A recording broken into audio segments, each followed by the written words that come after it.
Kimin suya 1 manat, 2 manat borc olan kimi gəlib binalarda suyu kəsirlər. Su içməli olsa axıb gedir. Baxanda yoxdur, yeyəsiz.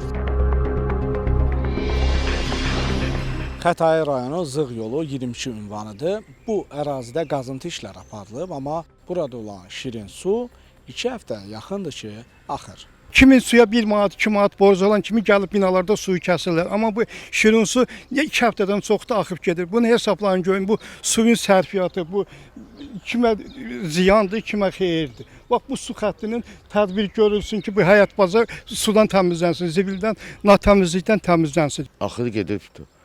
Şu 3-4 dəfə mən taxta vermişim. Adam gətirmişim, düzəltmişim. Su boş-boşuna axır. Çox axır da belə. Bəli.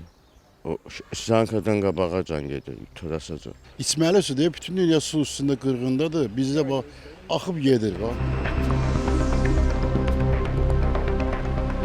Qarşıdadır, bina ilə üzbəüz məktəbdir. Məktəbin uşaqları hamısı hər gün sudan adlayıb keçirlər. Dəfələrlə məlumat verilibdir. 3 dəfə mən özüm şəxsən qaynar xəttə zəng eləmişəm. Qonşular hamısı zəng eləyib, hamısı deyir yuxarı məlumat vermiş, amma kimə məlumat verib, verilməyib. Bax, hazırda da bu vəziyyətdədir. 2 həftədən çoxdur ki, axır şirin sudur. Bunu kim tədbir görəcək, özünüz bilərsiniz. Məndən məlumat verməkdir. Əraziyə su kanal idarəsinin əməkdaşları cəlb olundu. Problem gün ərzində həllini tapacaq. Qazıntını kim aparıb? Bizim Xətai su idarəsi aparıb eləyəcəklər. Xətai su idarəsi. İndi bəs səbəbi nədir? Niyə düzəltmir? Səbəb orada 280-lıq boru xətti var. O boru xətti təmir olunmalı. Düzələcək, gəlirlər bütün. Yəni bu gün həll olunacaq? Bu gün həll olmalıdır, bəli. Gəlib işıqlandırırsınız, çəkirsiniz, ondan sonra əlhəyə düşürlər.